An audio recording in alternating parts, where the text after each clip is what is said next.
Hola a todos, bienvenidos a este nuevo módulo, al cual denominamos Java como paradigma orientado a objeto.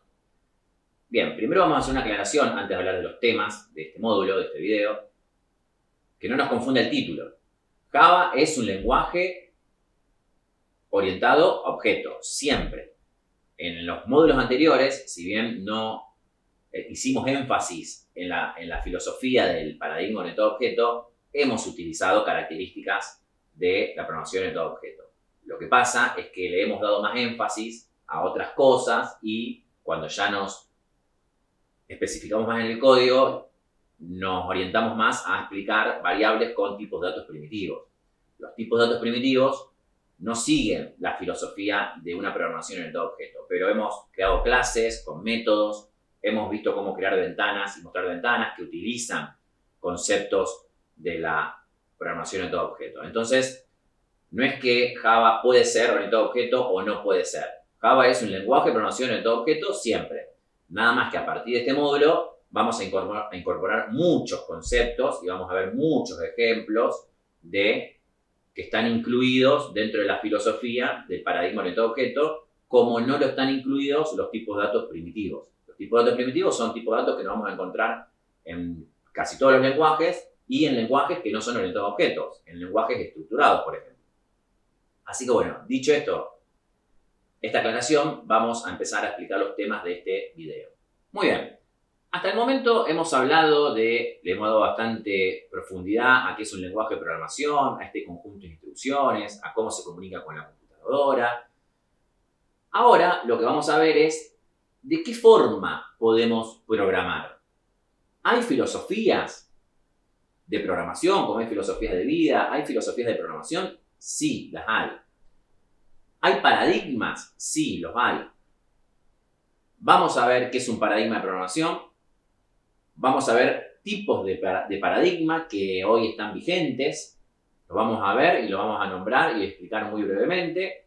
Vamos a hacer la pregunta de qué es un paradigma orientado a objetos, ya enfocándonos bien en lenguajes de programación como Java. Luego vamos a hacer una comparación entre unas líneas de código hechas en un lenguaje C, que es un lenguaje estructurado secuencial, y en Java utilizando clases y objetos. Acá lo vamos a decir reiteradas veces a continuación en este módulo. Nosotros en este módulo vamos a ver clase y objeto como conceptos para declarar variables del tipo dato de clases creadas por nosotros. Obviamente que los conceptos de clase y objeto están dentro y tienen una participación importantísima en la filosofía del paradigma orientado a objeto. Pero muchas de las características de la filosofía del paradigma orientado a objeto no las vamos a ver en este módulo. Solo los conceptos para entender clase y objeto y cómo se manejan, por ejemplo, en la memoria RAM con las direcciones de memoria. Ejemplo, van a ver que nosotros vamos a acceder a los atributos de los objetos mediante el nombre de una variable, punto del atributo, cosa que en la filosofía del paradigma orientado a objeto eso está prohibido.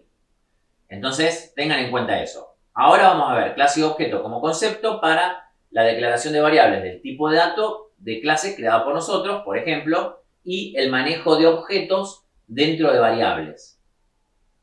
Para esto vamos a hacer esta comparativa, vamos a ver un apunte en donde mostramos cómo se manejan las direcciones de memorias dentro de estas variables y luego sí vamos a mostrar la representación en código de lo visto en el apunte con respecto a esto de las direcciones de memoria y demás. Y por último, un caso muy cortito de los atributos de clase, que son los atributos static, que es algo que luego en otro módulo, cuando ya entremos más de lleno en la filosofía del paradigma orientado a objeto, lo vamos a abordar nuevamente. Bueno, veamos la definición de paradigmas de programación. Lo podemos definir como un enfoque o filosofía para la construcción de un programa. Orientan la forma de cómo definir la estructura del mismo. Cada paradigma tiene su ventaja y desventaja. Existen situaciones particulares donde un paradigma es más factible que otro. Cada paradigma tiene sus técnicas de aplicación. Como verán, utilizamos la palabra paradigmas, que es un concepto amplio que excede a la programación, Fíjense que también se utiliza la palabra enfoque, filosofía. Y es así. Nosotros vamos a definir el paradigma como una forma de cómo vamos a estructurar nuestro programa. A continuación, en la próxima imagen, vamos a ver distintos tipos de paradigmas y una breve explicación de cada uno. Los tipos de paradigmas de programación. Vamos a separarlos en dos grandes grupos, los imperativos y los declarativos. ¿Cómo podemos definir el paradigma imperativo, este conjunto de subparadigmas? Describe el cómo se deben ejecutar los cálculos. Veamos un ejemplo. Veamos el código que está a la izquierda.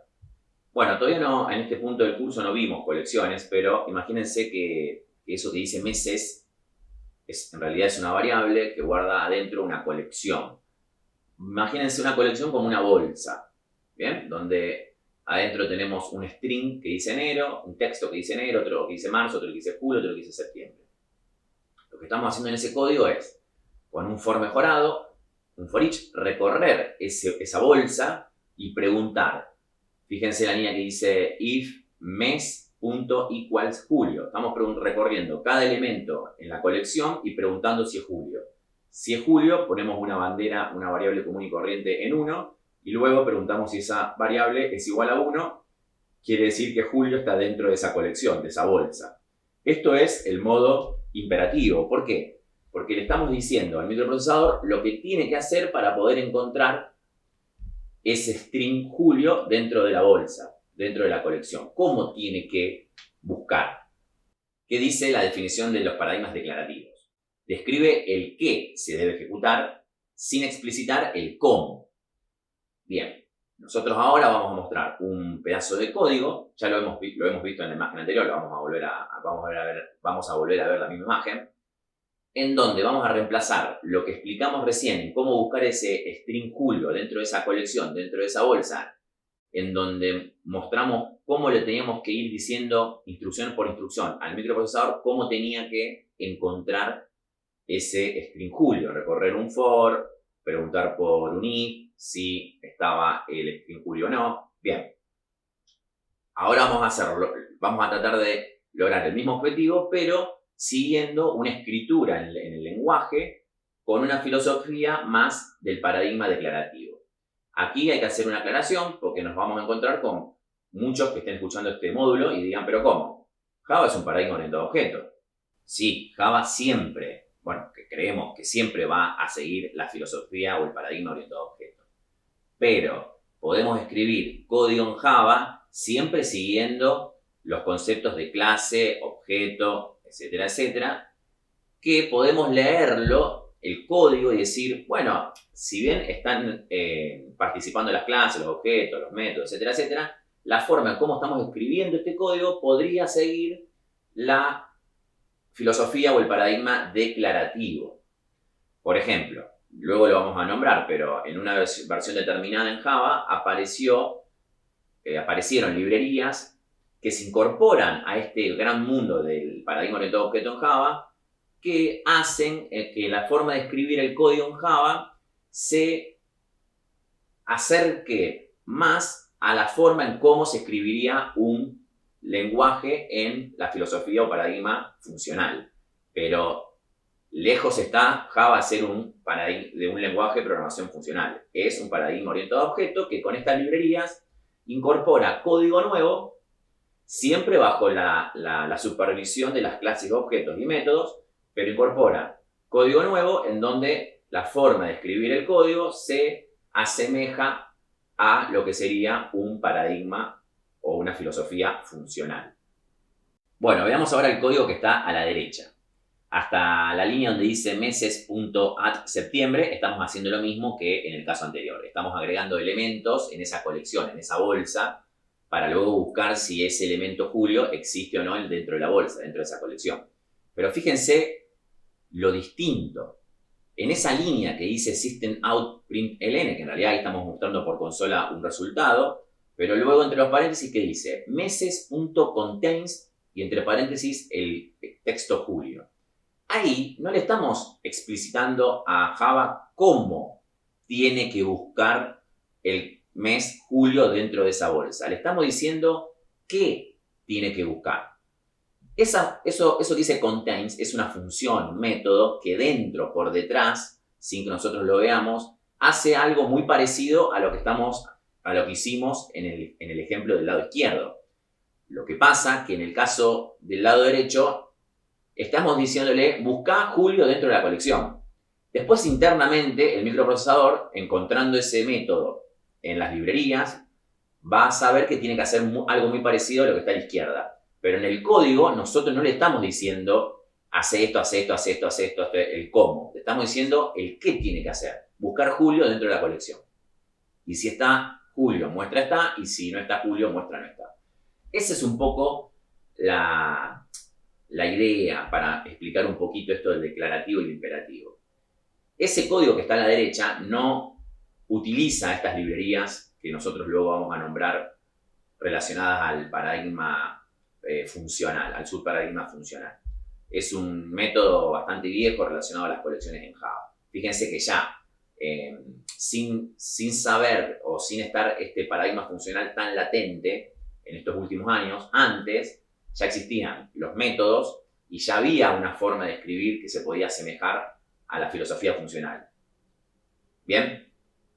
Pero igual, volvemos a repetir, lejos está Java de ser un lenguaje orientado al paradigma funcional. Pero con funciones, la filosofía funcional está muy relacionada con funciones, luego lo vamos a explicar un poquito, pero fíjense cómo pudimos reemplazar todo un código en donde le decimos a Java cómo tenía que encontrar Julio en esa bolsa, lo reemplazamos con una línea diciéndole qué tenía que buscar Julio en una bolsa. Y luego el microprocesador, sabiendo el código de ese método, contains, iba a ser lo mismo o muy parecido a lo que estaba a la izquierda. Hablemos un poquito de los subparadigmas dentro de cada uno de estos dos grupos que hablamos recién, del paradigma imperativo y el declarativo. Dentro del imperativo podemos encontrarnos con el paradigma secuencial estructurado, el paradigma orientado a eventos y el paradigma, obviamente, orientado a objetos. Lo que es el paradigma secuencial estructurado y el paradigma orientado a objetos lo vamos a ver en un ratito en un tema posterior, ahora enseguida, con este caso práctico entre C y Java. Ahí vamos a tratar de explicarlo lo más posible a la diferencia entre estos dos paradigmas y también vamos a empezar ya a meternos en conceptos de clase y objeto de la filosofía orientada a objeto. El paradigma orientado a evento está muy vinculado a un lenguaje en particular que se llama Visual Basic, que es un lenguaje que no sé si no podemos decir que introdujo, pero hizo mucho más fácil de utilizar la interfaz de un programa. A poder introducir la interfaz en un programa. La interfaz nos referimos a las ventanas, los botones, la cajita de texto, los combos, todos esos elementos visuales. Creemos que Visual Basic fue un lenguaje que incorporó eso y lo hizo mucho más fácil de programar. Entonces, todo el código que nosotros introducimos y siguen usando Visual Basic, aunque ya está medio un poco en desuso, pero probablemente haya algunos programas todavía que estén utilizando este lenguaje de programación, esta versión vieja, y tengan que saber utilizar Visual Basic. Entonces, todo el código que nosotros incorporábamos dentro de este paradigma tenía que estar dentro de los eventos de los elementos. Por ejemplo, el botón tenía eventos, por ejemplo, si yo apretaba el puntero del mouse sobre el botón. Lo apretás y un clic. Entonces eso genera un evento en el botón. Distinto era si el puntero del mouse pasaba por encima del botón, pero no lo apretaba con un clic. O si hacíamos dos clics, por ejemplo. Entonces, eso hacía que en un mismo elemento, que era un botón, se podían generar varios eventos relacionados a ese elemento botón. Cada evento tenía su propio código para hacer tal cosa. Bueno, esa es un poco la filosofía orientada a eventos. Algunos no lo toman tampoco como un paradigma separado, pero bueno, nosotros quisimos incorporarlo como para contar un poco la historia, aquellos que les interese esto de los paradigmas puedan buscar Visual Basic y van a encontrar este lenguaje y van a poder entender un poquito más esto del paradigma orientado a eventos. Prestemos atención ahora a esta imagen que vemos en pantalla, donde hablamos sobre el paradigma funcional. Antes que nada, queremos que ustedes sepan que el paradigma funcional a nosotros realmente nos excede. ¿En qué sentido nos excede? Es un paradigma muy complejo que viene de unas funciones lambdas matemáticas, trata de representar eso mediante funciones que se van llamando entre sí, está muy relacionado a la recursividad. No conocemos lenguajes en su totalidad con el paradigma funcional. Nosotros en la imagen hablamos de Scala, pero Scala es un lenguaje multipropósito que tiene un componente fuerte en la programación funcional, pero no es estrictamente funcional. Java, a partir de Java 8, incorpora ciertas características, librerías para manejarse con ciertos aspectos del paradigma funcional, pero Java es un paradigma orientado a objetos. Entonces, antes que nada, entender eso, que no hay en la forma práctica algún lenguaje, por lo menos que nosotros manejemos, que hayamos visto, conocido, que sea estrictamente funcional. Vamos a ver algunas características. Primer párrafo, ya lo hemos visto. Con el paradigma funcional, que está dentro del declarativo, nos enfocamos en qué estamos haciendo y no en cómo. Segundo párrafo, fíjense lo distinto que debería ser este lenguaje de programación si fuera estrictamente funcional. Lo que dice, esto quiere decir que nosotros expresaremos nuestra lógica sin describir controles de flujo. No usaremos ni ciclos ni condicionales. Un lenguaje de programación sin for, sin while y sin if. Por eso la importancia de las funciones en este paradigma, en donde se van llamando unas a otras. Este paradigma se basa en la construcción de código a partir de funciones, bueno, justamente lo que estamos hablando. No existen o no deberían existir los cambios de estado de las variables. Fíjense, siguen existiendo las variables, pero solamente para alojar valores devueltos por funciones y no pueden ser modificados esos valores luego. Los estados de las variables significa el contenido de una variable. ¿Cómo habría que idear todo esto para hacer un lenguaje estrictamente funcional? Las funciones podrán ser asignadas a variables, además podrán ser utilizadas como entrada y salida de funciones. A las funciones que pueden tomar funciones como parámetros y devolver funciones como resultados serán conocidas como funciones de orden superior. Estos conceptos de funciones de orden superior vienen todos de las matemáticas. O sea, este lenguaje fue ideado por matemáticos, así que imagínense lo difícil y lo intrincado de toda esta filosofía del paradigma funcional. Bueno, entonces, como representación del paradigma funcional, hemos puesto en la imagen el lenguaje Scala, que sabemos que es un lenguaje multipropósito, pero que tiene una fuerza en la filosofía funcional.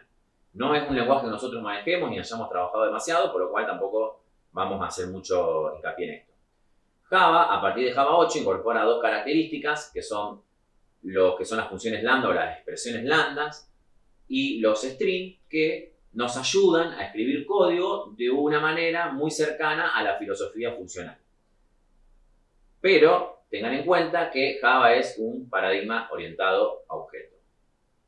Estas características que incluye Java, hay otros lenguajes de programación que también incluyen estas características o distintas, pero orientadas a la filosofía funcional, porque es una filosofía que empezó más o menos en el 2010, 2012, empezó a hablarse, empezó a tener más importancia, pero nosotros creemos que hoy en día estamos lejísimos de aplicar en forma práctica un lenguaje estrictamente con la filosofía funcional. Y por último, hablando de estos subparadigmas, estamos en el paradigma lógico, que nos encontramos con un lenguaje que podría ser representado por Prolog. Nosotros Prolog es un lenguaje que hemos visto en el ambiente universitario como estudiantes y realmente no vamos a mostrar un ejemplo totalmente distinto. La forma de programar en este lenguaje sí lo hemos practicado, pero en un nivel universitario, en un nivel educativo. De hecho, lo hemos dado también nosotros como docentes, pero simplemente para mostrar este paradigma.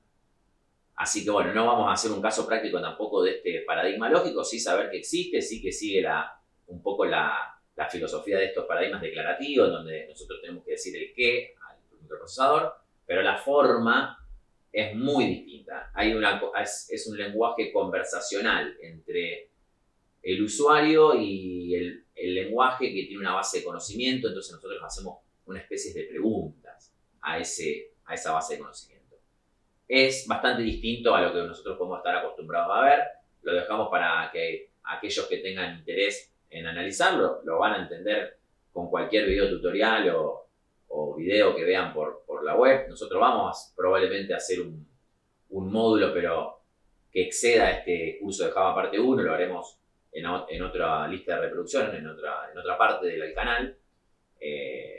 Pensamos hacer ejemplos de estos paradigmas funcionales y lógicos dentro de los declarativos con Java. Java puede conectarse con Prolog para utilizarlo desde Java, eso es posible con una librería.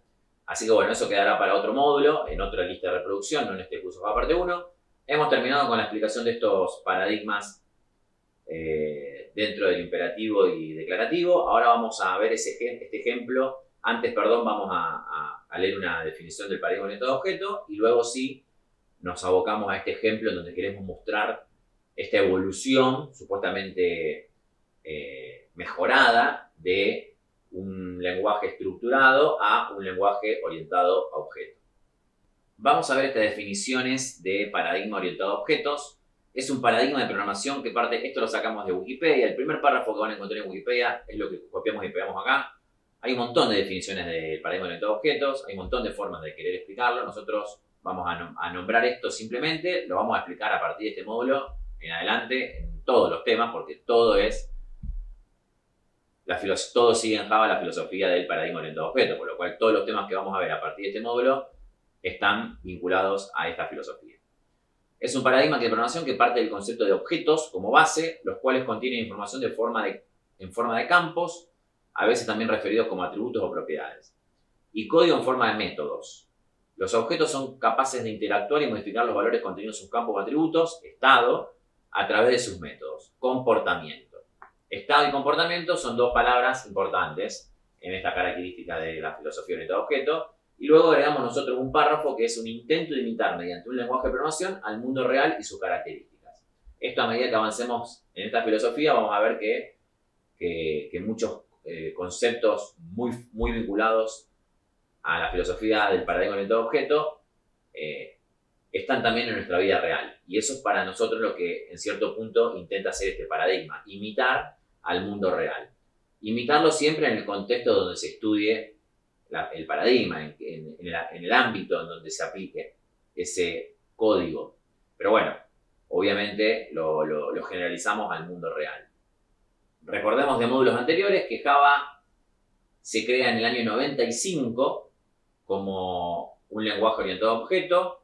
Antes había lenguajes como Smalltalk, nosotros lo hemos, por ejemplo, estudiado en el ámbito educativo, universitario, a Smalltalk como paradigma orientado a objeto. Smalltalk es más viejo que Java, siguiendo esta filosofía del paradigma orientado a objeto. Luego, ya en el 95, aparece Java para incorporarse a esta nueva filosofía. Java adquiere ciertas características de este lenguaje Smalltalk, como por ejemplo la clase Object, y también adquiere mucho lo que es la sintaxis.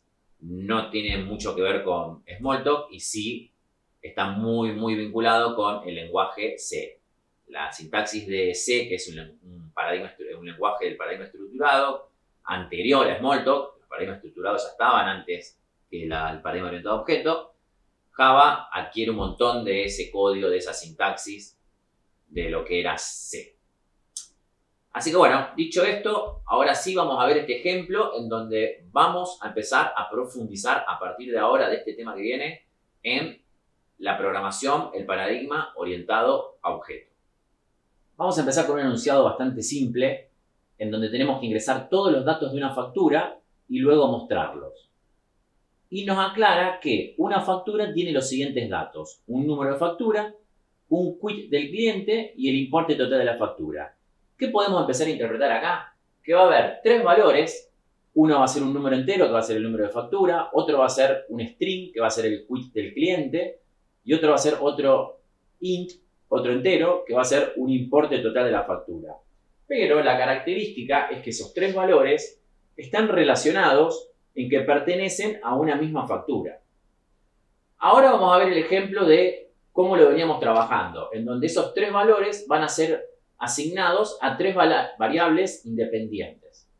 Vamos a ver un ejemplo en C, utilizando variables independientes, separadas. Vamos a ver un ejemplo en C, en donde vamos a evolucionar y vamos a crear registros. Vamos a ver un ejemplo en Java, donde vamos a trabajar con variables independientes. Y vamos a ver un ejemplo en Java con la utilización de clase y objeto para imitar esto de los registros en lenguajes estructurados, secuenciales, como se trabajaba antes de la aparición del paradigma orientado a objeto. Vamos a empezar a ver el primer ejemplo en donde vamos a resolver el enunciado con un código hecho en C, en un lenguaje estructurado secuencial, que es un paradigma anterior al paradigma orientado a objeto, pero con la forma en que cada dato, cada valor de la factura es guardado en una variable distinta. Vemos en la línea 7 a la 9 es donde declaramos las variables. En la línea 8 que dice char quit llave 9, corchete 9, perdón, eso es una forma de generar como un string en C. El ingreso de las variables se generan en la línea 11, en la línea 15 y en la línea 19. Ahí es donde asignamos los valores a las variables. Se hace de esa manera en C, o podrían hacerse de otras maneras, pero bueno, no es por ventanita como hacemos en Java. Fíjense que la forma de interactuar es por una ventanita negra, ¿no? A diferencia de Java, que tenemos todas ventanas hechas parecidas a la de Windows y demás. Bueno, pero en definitiva, ¿qué estamos resolviendo acá? Estamos ingresando los tres valores de la factura en tres variables distintas, como veníamos haciendo en casos anteriores, de módulos anteriores, pero con C. Ahora lo que vamos a ver es lo mismo, pero con cómo podemos hacer que estos tres valores queden relacionados o vinculados en una factura. ¿Cómo podemos traducir eso en código en lenguaje C? Luego lo vamos a ver en Java, obviamente, pero queremos mostrar esta evolución o cómo lo que resolvemos en un lenguaje estructurado secuencial lo podemos resolver con clase y objetos con Java. Vamos a ver cómo un lenguaje estructurado como secuencial, como C, que existe antes del paradigma orientado a objeto, o por lo menos de la implementación del paradigma orientado a objeto en un lenguaje de programación, tratan de agrupar valores, datos que pertenecen a un mismo elemento que sería la factura. El enunciado decía, hay que ingresar los valores de una factura, cada factura o la factura tiene los siguientes datos. Entonces, si nosotros lo pensamos, tendríamos que tener la posibilidad de poder agrupar esos valores en un mismo elemento. Podríamos decir en una misma variable, aunque realmente la representación después no va a ser que los tres datos están guardados en una misma variable, pero sí a partir de una variable es que nosotros accedemos a esos tres valores. Y no como en el caso anterior, que los tres valores estaban guardados en tres variables distintas y eso representa que los tres valores no están relacionados. Mientras que la forma que vamos a ver ahora, permitimos decir que los tres valores, tanto el número de factura, el código, como el quit, como el monto total, estarían relacionados en un mismo elemento y en una misma variable. Bien, vamos a empezar con la línea 3 a la línea 11, donde ahí aparece lo que se llaman las estructuras. En los lenguajes secuenciales anteriores a la programación de objeto, o hoy en día también se siguen utilizando, porque C es un lenguaje que hoy se utiliza, existían o existen los registros. Los registros son tipos de datos creados por el programador. En C se llaman estructuras. ¿Qué significa tipos de datos? Es como un tipo de dato int, como un tipo de dato char, como un tipo de dato float. Eso quiere decir que yo voy a poder crear variables del tipo de dato struct, en este caso llamado también factura. Siempre struct y el nombre que nosotros le ponemos. Le podemos poner el nombre que queremos, siempre tiene que estar la palabra struct. Entonces fíjense en la línea 14 como yo creo una variable de tipo, mejor dicho, de nombre mi factura, pero esa variable no es de tipo int, no es de tipo char, no es de tipo float, es de tipo struct factura. ¿Qué significa eso? Que en esa variable van a estar guardados los datos de la factura, código, quit y monto total. Pero ¿cómo? En una misma variable yo voy a poder guardar 3 valores. En realidad, yo accedo a la variable y la variable me apunta a los 3 datos, a las 3 variables, código, quit y monto total. Pero nosotros, para poder acceder a esos 3 valores, sí o sí tenemos que acceder por medio de la variable mi factura. Fíjense en la línea 19, en la línea 23 y en la línea 27, cómo utilizamos el nombre de la variable, punto, el atributo al cual le queremos guardar los valores. Ahí vemos en pantalla una representación, sería una representación gráfica de cómo sería en la memoria que están guardados estos valores con la variable mi factura. O sea, en la memoria va a estar la variable mi factura, que va a ser de struct factura. Y luego esa factura va a apuntar, va a saber, cuando nosotros pongamos punto quit, a dónde tiene que ir en la memoria RAM para poder acceder al quit que está guardado en la variable. Entonces, ¿cómo empieza a cambiar esto? Y decimos, bueno, entonces, en la variable de mi factura tengo los 3 datos, los 3 valores de esa factura. Imagínense, está bien, todavía nosotros no vimos, pero si tuviésemos una colección o una bolsa de variables que guardan tipos de datos true factura, podríamos tener un montón de facturas, podríamos decir, donde cada variable va a tener sus propios valores de cada factura.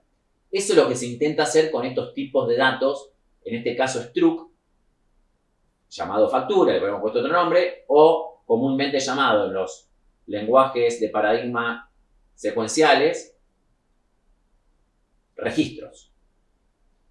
Tratamos de agrupar, no dejan de ser variables. Acuérdense que código, quit y monto total siguen siendo variables de tipo int, de tipo char. Bueno, quit es un tipo en C, los strings se representan de esa manera, es un arreglo de char, no importa, y monto total que es de tipo dato int. Son 3 variables, pero que están agrupadas en un mismo tipo de dato llamado struct factura.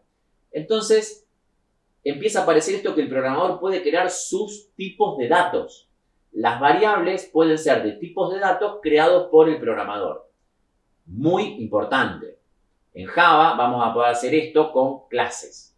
Bueno, vamos ahora a ver el mismo ejemplo que hicimos con C sin utilizar ninguna estructura de datos o tipo de datos creado por el programador, sino más bien ingresamos los valores en variables distintas para guardar los datos de las facturas, código, quit y monto, y luego mostramos cada dato. Ahí vemos cómo venimos haciendo esto en módulos anteriores, donde cada valor es guardado en una variable independiente.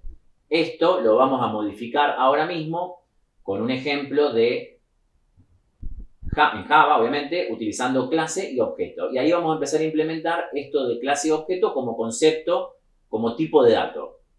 No todavía como la filosofía del paradigma orientado a objeto, que agrega un montón de características que luego veremos.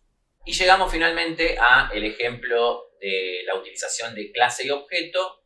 Recordemos que no vamos todavía a explicar clase y objeto vinculado a la filosofía del paradigma orientado a objeto. ¿Por qué decimos esto? Repetimos y repetimos. Porque si nosotros dejaríamos clase y objeto hasta lo que vamos a explicar en este ejemplo, en realidad estaríamos evolucionando el tipo de dato struct. Pero lo que introduce el paradigma orientado a objeto, con las clases y objetos incluidos, son características para imitar, como venimos diciendo, al mundo real o al mundo acotado en donde se implemente el sistema que vamos a programar. Entonces, siempre tengan en cuenta eso. Por eso vamos a hacer esta evolución. Vamos a explicar clase y objeto como nuevas características para poder utilizar una variable del tipo de dato, de un tipo de dato creado por nosotros, que lo que va a hacer es agrupar valores, atributos, datos. Lo mismo que hacíamos con struct. Bien. Entonces, en la línea 17 y en la línea 19 aparecen 2 líneas muy importantes. Empezamos con la línea 17. Vemos ahí cómo partimos la pantalla en 2 para que se vea bien la clase factura que fue creada por nosotros en el mismo paquete que la clase que tiene el main. Pero bueno, así vemos bien cómo se creó la clase factura con sus atributos que va a corresponder luego a un tipo de dato perteneciente a una variable, en realidad a más de una variable. La línea 17 dice que tenemos una variable llamada miFactura, que es del tipo de dato, siempre lo que está antes de la variable en una declaración de una variable es el tipo de dato. Ahí no tenemos int, ahí no tenemos char, ahí no tenemos float. Recuerden que esos son tipos de datos primitivos que están fuera del paradigma orientado a objeto. Y obviamente de lo que es clase y objeto también. Pero ahí aparece un nombre que se llama factura. Java, o el compilador de Java, no sabe lo que es factura. Si no hubiésemos creado una clase llamada factura dentro del mismo paquete donde está la clase con el main, Java hubiera dicho, esto no existe, este tipo de dato no existe. Pero nosotros en el paquete donde está la clase con el main, creamos una nueva clase sin el main, fíjense que no tiene main esa clase, es una clase sola, llamada factura. Fíjense que dice public class factura. Y ahí es donde nosotros estamos creando nuestra clase llamada factura y podemos utilizar esa clase como un tipo de dato de una variable. Esa clase tiene la característica de tener 3 atributos, 3 datos relacionados. Un código que también, como en el caso de C, es una variable, pero está dentro del tipo de dato factura. Tenemos quit, que es del tipo de dato string, también sigue siendo una variable, pero pasa a ser un atributo del tipo de dato factura. Y monto total, que también es una variable, en la memoria RAM va a ser una variable, pero relacionada a un mismo tipo de dato que se llama factura. Antes de seguir, vamos a mostrar cómo podríamos crear una clase. Nosotros ya la tenemos creada en ese paquete. Vamos a poner una clase nueva que se llame factura 1, en donde vamos a new Java class. Fíjense que no es Java main class, porque esta clase no incluye el main, es Java class. Ahí ponemos el nombre que nosotros queremos, vamos a ponerle factura 1, pero deberíamos haber puesto factura. Ven que si ponemos factura no nos deja porque nos dice que esa clase ya existe en el paquete. Ponemos factura 1 y ahí podemos apretar finish y nos va a crear un archivo que es una clase. Luego nosotros tenemos que dentro de esa clase, dentro de las llaves, dentro del bloque de clase, agregar los atributos que nosotros queremos que estén dentro de ese tipo de dato de esa clase. Ahí vemos cómo, bueno, hacemos espacio entre las llaves, copiamos directamente para no andar escribiendo, podríamos escribirlo también, y creamos una clase llamada factura 1 que tiene los mismos atributos con los mismos tipos de datos que una clase llamada factura. Bueno, simplemente queríamos mostrar cómo podemos crear una clase dentro de un paquete. Vamos a volver entonces al ejemplo de la clase factura con la clase que tiene el main. ¿Qué ganamos hasta acá creando esta clase llamada factura y poder declarar una variable del tipo factura? Podemos utilizar esta variable luego para lo que podemos decir crear distintas facturas. Si el enunciado nos dice que una factura tiene los siguientes datos, como hicimos con el caso en C, lo que estamos haciendo es creando en una variable lo que decimos una factura. Esa variable vamos a poder acceder desde esa variable a los 3 atributos de esa factura. Esa es la idea inicial del concepto clase y que vamos a ver ahora objeto. Vamos a centrarnos en la línea 19, donde vemos que dice mi factura igual a new factura. Acá vamos a frenar, vamos a hacer una comparación con las variables de tipo dato primitivo. ¿Qué diferencias hay entre una variable que se le asigna algo que es new factura y una variable que se le asigna, por ejemplo, un 3, una variable de tipo dato int que se le asigna un 3? Para eso armamos un documento, que también lo vamos a dejar agregado en la descripción del video, en donde mostramos paso por paso cómo se van construyendo las variables, por ejemplo, de tipo dato primitivo y las variables de tipo de dato de clase. En este caso, de la clase factura. Bueno, vamos a empezar viendo el apunte que vamos a dejar en la descripción del video con un caso que es una variable de tipo dato primitivo. Ya esto lo hemos visto en el módulo de variables, pero bueno, lo vamos a explicar de nuevo como para hacer la comparativa con una variable de tipo de clase, de tipo dato creado por nosotros. tenemos dos instrucciones, la declaración de una variable de un tipo de dato primitivo, de tipo dato int, y luego a esa variable le asignamos un valor. En este caso, cuando declaramos la variable, se crea en la memoria RAM un espacio de memoria con una dirección de memoria. Esa variable está vacía. Luego, en la segunda instrucción, cuando a esa variable le asignamos un valor, ese espacio de memoria va a tener ahora un valor directamente que va a ser el número 3. En el caso de que a esa variable le asignemos otro valor, lo que va a pasar con ese número 3 es que va a desaparecer, lo vamos a pisar, hablando vulgarmente, y va a quedar el nuevo valor que es el valor 5. Pero tengamos en cuenta que ese espacio de memoria va a tener su dirección de memoria que va a servir para el microprocesador luego poder encontrar esa variable en el caso de que nosotros se la solicitemos con el nombre que le estamos dando, que es var. Recuerden eso porque es muy importante ahora cuando veamos variables de tipo de clase. ¿Qué sucede cuando declaramos o cuando hacemos la instrucción factura mi factura? Ya hablamos de que estamos declarando una variable que se llama mi factura del tipo de dato de una clase creada por nosotros, por lo cual estamos creando un tipo de dato.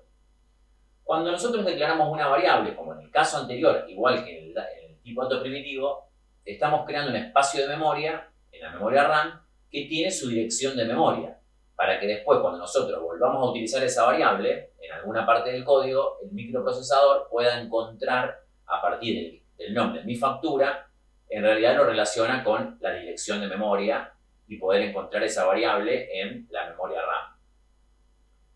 Bien, hasta ahí no hay nada muy distinto con el caso anterior, solamente que estamos creando una variable en un espacio de memoria, la memoria RAM, con una dirección de memoria. No hay diferencia con el caso anterior, pero sí nos encontramos con que esa variable es de tipo factura. ¿Esto qué quiere decir? Que en la variable mi factura solo vamos a poder guardar objetos de la clase factura. Hasta ahora no sabemos qué significa eso. Lo que vamos a hacer ahora es analizar la instrucción mi factura igual a new factura, paréntesis, paréntesis, y ahí es donde estamos creando en esa variable un objeto. ¿Qué pasa en la memoria RAM cuando creamos un objeto de una clase? Hasta ahora, en la instrucción factura mi factura, la variable está vacía dentro, no tiene nada. Ahora sí, entramos a la instrucción de mi factura igual a new factura, paréntesis, paréntesis, punto y coma. Primer gran diferencia que vemos con el caso del tipo de dato primitivo, no hay un valor que se le asigna directamente a la variable. Fíjense que no dice mi factura igual 4, por ejemplo.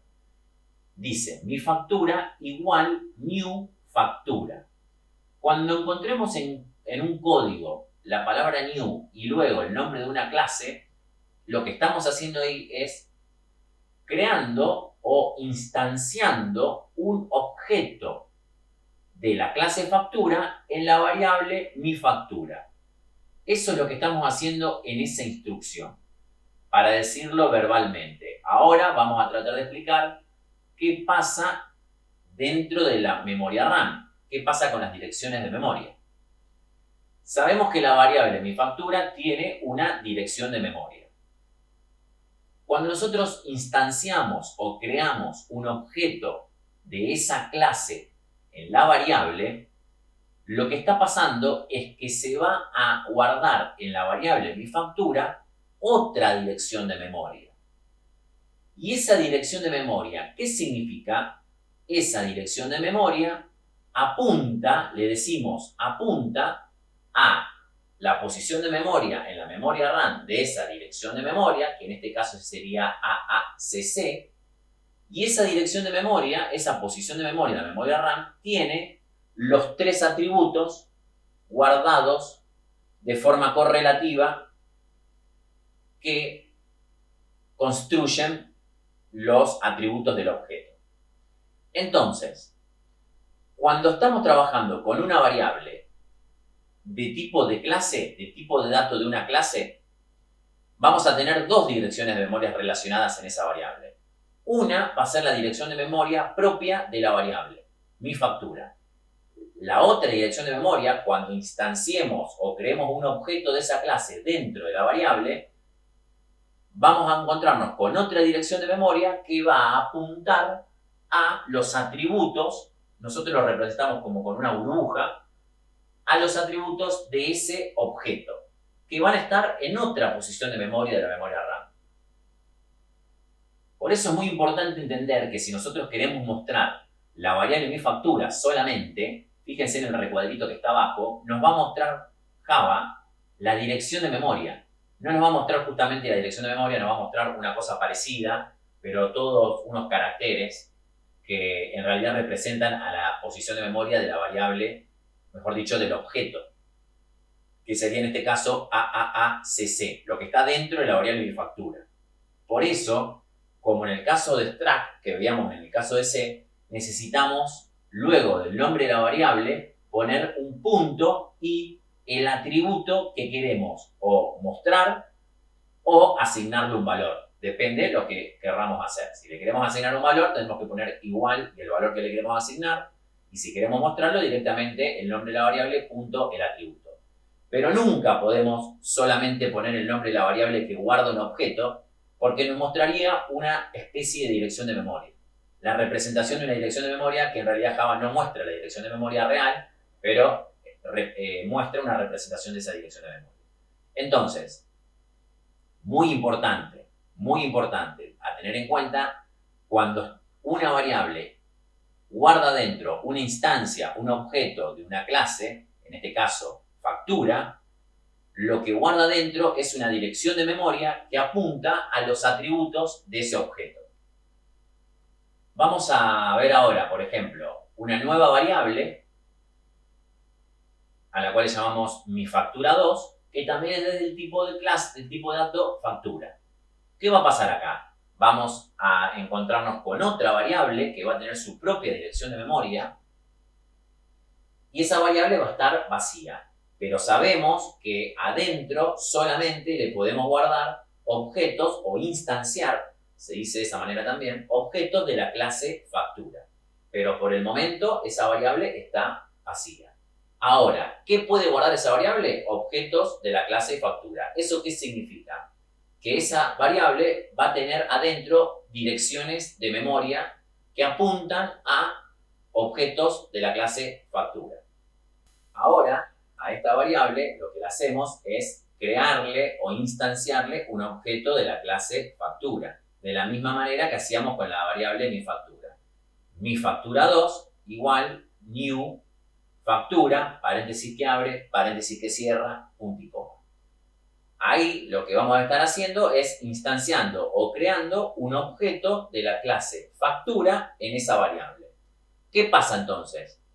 Se va a guardar en esa variable mi factura 2 otra dirección de memoria distinta a la de la variable mi factura. ¿Por qué? Porque estamos creando otro objeto. Y esa nueva dirección de memoria, que en este caso es CCC43, va a apuntar a los atributos que también van a estar guardados en la memoria RAM, en esa dirección de memoria, en CCC43, va a apuntar esa dirección de memoria a los atributos del nuevo objeto. Porque el objeto creado, instanciado en la variable mi factura, va a ser distinto al objeto instanciado o creado en la variable mi factura 2. Y aquí empezamos a ver cómo, a partir de una clase creada por nosotros, podemos ir creando distintas instancias, distintas facturas de esa clase en distintas variables. Muy parecido a lo que veíamos con struct en C, pero un poquito más ya evolucionado. Recuerden que hasta ahora el concepto de clase-objeto es, vemos los conceptos nada más, no lo estamos relacionando demasiado con la filosofía del paradigma orientado a objeto, que eso lo vamos a hacer en un módulo posterior. Ahora lo importante es entender las direcciones de memoria y dónde se guardan los objetos en esas direcciones de memoria, y la variable que guarda el objeto apunta a esas direcciones de memoria. Eso es lo que queremos que entiendan hasta este punto en este video. Fíjense nuevamente en el rectángulo de abajo como si mostramos el nombre, mejor dicho, mostramos la variable mi factura 2, sin agregarle un atributo, ¿qué nos va a mostrar? Nos va a mostrar la dirección de memoria, en realidad nos va a mostrar una representación de la dirección de memoria, si lo ejecutamos en Java, en Apache Network, por ejemplo, de donde están guardados los atributos de ese objeto. En este caso sería el código 6, el quit 454545, bueno, son los valores que le asignamos a este objeto guardado en la variable MiFactura2. Ahora, si aparte de la variable agregamos un punto y el nombre del atributo código, ahí sí nos va a mostrar el valor 6. ¿Por qué? Porque con el nombre de la variable encontramos la dirección de memoria, CCC43. Cuando le agregamos el punto y el nombre del atributo, lo que hace el microprocesador o el compilador es encontrar la burbuja donde están los atributos y accede a uno de los atributos de esa burbuja y te lo termina mostrando. En el caso de que le queremos asignar algún valor a algún atributo, haría lo mismo. Encontraría a partir de la dirección de memoria guardada en la variable MiFactura2 dónde está ese objeto guardado, esa burbuja donde están los atributos, y si le asignamos, por ejemplo, un 6, como vemos en la imagen, al atributo código, lo que va a pasar es que el microprocesador va a guardar en ese atributo código dentro de la burbuja el valor 6 en ese atributo. Pero fíjense cómo intervienen dos direcciones de memoria. La dirección de memoria de la variable MiFactura2 y también una dirección de memoria que al instanciar un objeto o crear un objeto dentro de esa variable se guarda en esa variable porque apunta a los atributos de ese objeto. Veamos este último ejemplo, el que luego vamos a replicar en el código. ¿Qué pasa si hacemos MiFactura igual a MiFactura2? Estamos asignándole el contenido de MiFactura2 al contenido de MiFactura. Es lo mismo que si haríamos var igual 3 y después haríamos var igual 5. Estamos asignando distintos valores a una variable. Acá MiFactura ya tenía un objeto guardado, si seguimos los ejemplos del apunte, habíamos hecho MiFactura igual NewFactura, luego hicimos MiFactura2 igual NewFactura, y ahora estamos haciendo MiFactura igual MiFactura2. O sea que el contenido de MiFactura2, que es una dirección de memoria, se la estamos asignando, se la estamos guardando al contenido de MiFactura, que también tenía una dirección de memoria. Como estamos asignándole un nuevo valor, ¿qué va a pasar con la variable MiFactura? Se va a pisar la dirección de memoria que tenía guardada MiFactura, que era, si ustedes se fijan en el apunte más arriba, 34AAA. Esa dirección de memoria no va a estar más en la variable MiFactura. Ahora MiFactura va a tener dirección de memoria CCC43. Pero MiFactura2 también va a tener CCC43. Entonces, las dos variables van a apuntar a los mismos valores en la memoria RAM. ¿Y qué pasa con 34AAA? Que era la dirección de memoria que estaba guardada en MiFactura. Va a seguir estando ese objeto en la memoria RAM en la posición de memoria 34AAA. Pero ¿cuál es el problema? No va a haber ninguna variable que llegue a esa posición de memoria, que apunte a esa dirección de memoria.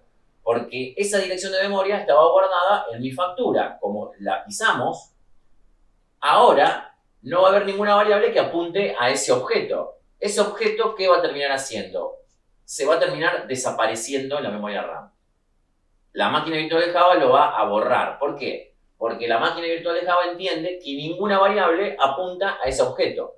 Entonces, ¿para qué va a guardar un objeto en la memoria RAM? Va a ocupar lugar en una posición de memoria que ninguna variable apunta a esa dirección de memoria. Este caso lo vamos a ver ahora en el código porque creemos que sirve como para entender las direcciones de memorias que se guardan en las variables de un tipo de datos creado por nosotros. Ahora sí, vamos a ver en código los casos que vimos en el apunte y algunos casos más para explicar algunas cosas. Vamos a tomarnos de la variable MiFactura, del tipo dato factura en línea 17 y de la variable MiFactura a la cual en la línea 20, 19 le instanciamos un objeto de la clase factura. Entonces, esa variable MiFactura es el mismo caso que vimos en el apunte. Ahí vemos cómo al poner el punto, automáticamente nos aparecen los atributos que declaramos en la clase factura como atributos de la clase. Recuerden que estos casos de clase objeto, como estamos trabajando, no siguen la filosofía del paradigma orientado a objeto en su totalidad. La filosofía del paradigma orientado a objeto dice que los atributos de una clase tienen que ser privados, lo cual haría que esos atributos no se mostrarían de la manera que se están mostrando ahí. Lo vamos a explicar a esto en el módulo correspondiente a clase objeto, ya vinculado a la filosofía del paradigma orientado a objeto. Bueno, ahí le asignamos un valor al atributo código.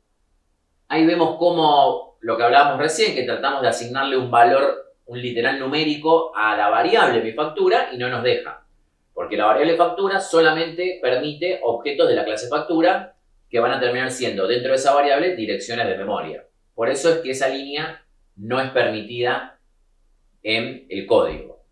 Vamos a abocarnos ahora a los ejemplos que veníamos trabajando en el apunte, en donde vamos a mostrar el contenido de la variable mi factura y luego el contenido de un atributo, en este caso código, que es el único atributo cargado hasta el momento, el valor, el contenido del atributo código del objeto guardado en mi factura.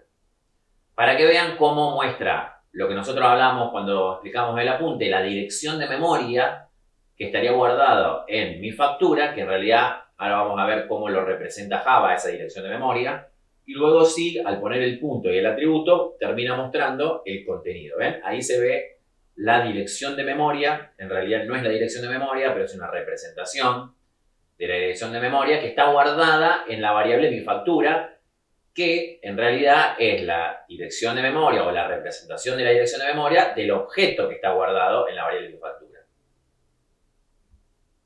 Y luego sí, si seguimos adelante, nos va a mostrar el valor 3 que corresponde al contenido del atributo, que también es una variable, pero dentro del objeto que está en la dirección de memoria que vemos en esa ventanita, que es la dirección de memoria guardado en la variable mi factura. Ahora vamos a hacer el mismo caso que hicimos en el apunte, en donde declaramos una variable llamada mi factura 2 del tipo de dato factura. Vamos a hacer exactamente las mismas líneas que hicimos con la variable mi factura, nada más que le vamos a cambiar el nombre a la variable por mi factura 2. Al atributo código le vamos a cambiar el valor como para que se vea distinto, pero lo que queremos acá que quede claro es la dirección de memoria, o mejor dicho, ese string que vamos a ver por ventanita que representa la dirección de memoria, guardada en la variable mi factura 2, que va a ser una dirección de memoria distinta a la dirección de memoria guardada en la variable mi factura. ¿Por qué? Porque las dos variables tienen instanciado, creado un objeto factura distinto en cada variable. Por eso hicimos mi factura igual a new factura, paréntesis, paréntesis, y mi factura 2 igual a new factura, paréntesis, paréntesis. Son dos objetos distintos, o sea, dos facturas distintas en dos variables distintas. Por eso, cada variable tiene guardada una dirección de memoria distinta que apunta a dos objetos distintos.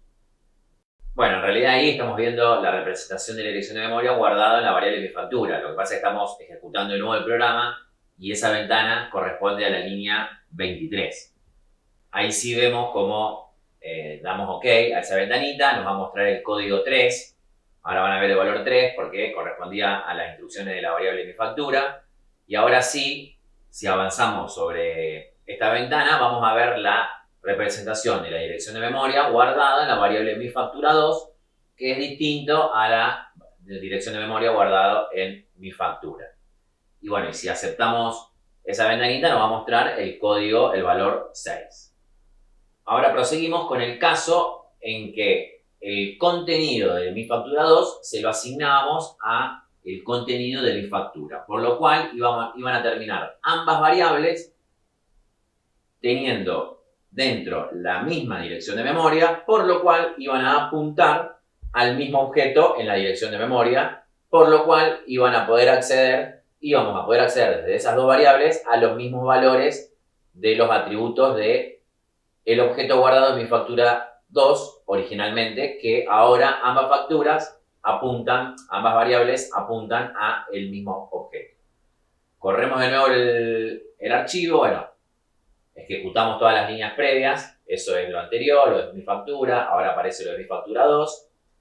Y ahora van a ver que si mostramos mi factura, corresponde a la misma dirección, a la representación de la dirección de memoria que estaba guardado en la variable mi factura 2 y no se muestra más lo que estaba guardado en mi factura originalmente en las líneas más o menos 30 y por ahí.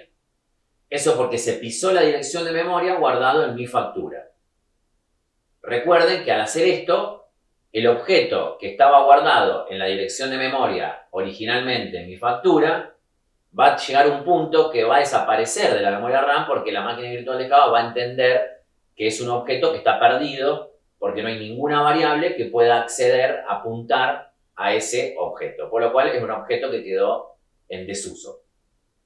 Por supuesto que si mostramos el atributo código de la variable mi factura ahora, va a apuntar al valor 6 porque apunta al objeto que estaba guardado originalmente en la variable mi factura 2.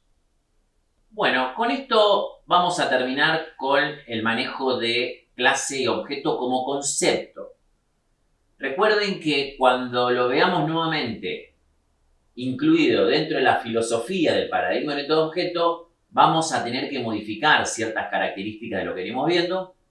Por ejemplo, el acceso a los atributos que estamos accediendo desde el nombre de la variable, punto, el atributo, eso no está permitido en la filosofía del paradigma orientado-objeto, pero es algo posterior. Ahora queríamos mostrar cómo se maneja internamente una clase y un objeto y cómo una variable pasa ahora a ser del tipo de dato de una clase creada por nosotros. Y no es más una variable de tipo dato primitivo. Recuerden, los tipos de dato primitivos son características en Java que no cumplen con clase y objeto. Están fuera del paradigma orientado a objeto. Mucha gente lo critica a Java por este motivo. Porque dice, ¿cómo puede ser que todavía sigan permitiendo tipos de datos primitivos si no siguen los conceptos de clase y objeto? Pero bueno, algunos lo critican, a nosotros no nos parece una cosa determinante, pero bueno, hay algunos lenguajes de programación que no tienen tipo de dato primitivo, como por ejemplo Smalltalk. Antes de terminar este módulo, queremos mostrar un tipo de atributo, como código, como quick, como monto total, que son denominados atributos de clase. Los que nosotros estamos viendo ahora son atributos o variables de instancia. ¿Por qué? Porque cada objeto tiene sus propios atributos. Existen atributos que son atributos de clase, o sea, que todos los objetos van a compartir el mismo atributo. Es como si hubiera, que lo hay, un atributo fuera de ambas burbujas, como venimos viendo esa representación de los objetos en la memoria RAM, y está fuera de esas dos burbujas, y las dos burbujas para acceder a ese atributo acceden de forma igual. Vamos a representarlo en este caso de la factura con un atributo llamado IVA. ¿Por qué? Porque suponemos que el IVA, en realidad no suponemos, debería ser así, es igual para todas las facturas. Bueno, puede haber distintos IVA, pero vamos a suponer que la empresa maneja siempre el mismo IVA, el 21% como se maneja aquí en Argentina. Entonces, todas las facturas van a tener el mismo IVA. Entonces, ¿para qué hacer un atributo o una variable de instancia en donde cada objeto va a tener su propio atributo IVA? Si podemos hacer un mismo atributo para todos los objetos y cuando se modifique ese atributo, se va a modificar para todos los objetos. Esto es algo que después vamos a seguir viendo cuando ya encaremos clase y objeto dentro de la filosofía del paradigma de todo objeto. Así que tampoco vamos a hacer demasiado énfasis, pero sí lo vamos a mostrar en un caso cómo sería. Tenemos que declarar el atributo en la clase factura que va a ser del tipo de dato. Por ejemplo, en este caso le vamos a poner int, pero además va a tener que utilizar la palabra static. Esto lo vamos a ver en profundidad en un módulo posterior, pero simplemente queríamos mostrarlo. Entonces, ese atributo va a poder ser accedido por todos los objetos y va a ser único para todos los objetos. Entonces, ¿cómo podemos acceder a ese atributo a diferencia de los atributos de variables de instancia o atributos de objetos? Accedemos directamente con el nombre de la clase, o sea, factura.iva. Porque como es un valor que van a compartir todos los objetos, directamente accedemos con el nombre de la clase y no hay ningún problema. Bueno, ahí vemos cómo desde la clase que tiene el main accedemos directamente con el nombre de la clase, punto, el atributo y el valor que le queremos asignar, o si quisiéramos mostrar, también podríamos. Bueno, ahí mostramos que en realidad, bueno, ahí mostramos el valor, punto IVA. Y esta es la forma en cómo accedemos a estos atributos que se llaman de clase, porque tienen el mismo valor para todos los objetos. Se podría acceder a este atributo desde cada objeto. ¿Qué queremos decir? Poniendo mi factura2.IVA o mi factura.IVA. Aunque si ponemos el punto después de la variable, no nos va a mostrar el atributo de clase.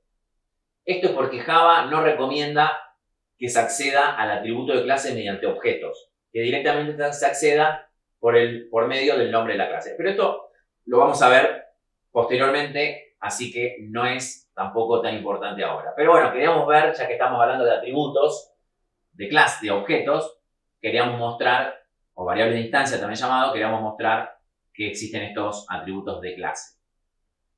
Bueno, con esto terminamos este módulo. Queríamos hacer un primer vistazo de clase y objeto, como lo venimos repitiendo, como concepto, como tipos de datos de variables. ¿Qué se guardan las variables? Cómo las direcciones de memoria de los objetos juegan un papel importantísimo. Cómo los objetos son representados en la memoria RAM. Bueno, todo eso quisimos demostrar en este módulo. En un módulo posterior ya nos vamos a meter de lleno en la filosofía del paradigma orientado a objeto con clase y objetos vinculados. También tenemos que ver un módulo de métodos que en el paradigma orientado a objeto, en la filosofía del paradigma orientado a objeto, cumplen una función importantísima. No podríamos utilizar clases y objetos dentro de la filosofía del paradigma orientado a objeto si no manejaríamos métodos. Así que bueno, vamos a dejar acá. Esperamos que le haya sido interesante este módulo. Creemos que era importante y nos vemos en el próximo.